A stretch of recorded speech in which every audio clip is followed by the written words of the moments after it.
রাত একজন মা প্রসব যন্ত্রণায় কাতর হয়ে গেছে, ছটফট করতে করতে সকালবেলা তার একটি ফুটফুটে মেয়ে হয়েছে।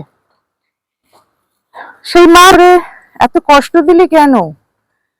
মেয়ে তখন বলছে, সরি মা, ভুল হয়ে গেছে, আসলে মেয়েদের যে রাত্রে বেরোনো বারণ। একজন মহিলা হয়ে যে মেয়েদের রাত্রে বেরোনো বারণ, মেয়েরা ঘরে থাকুক রাত্রিরে,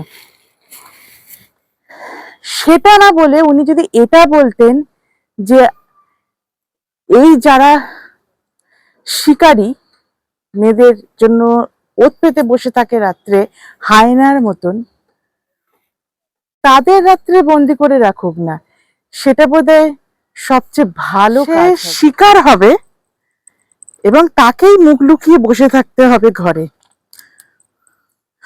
অবশ্য এতে ক্ষতি কিছু নেই, 1000 টাকা করে পুরস্কারও আছে। সমাজ আর কবে বুঝবে?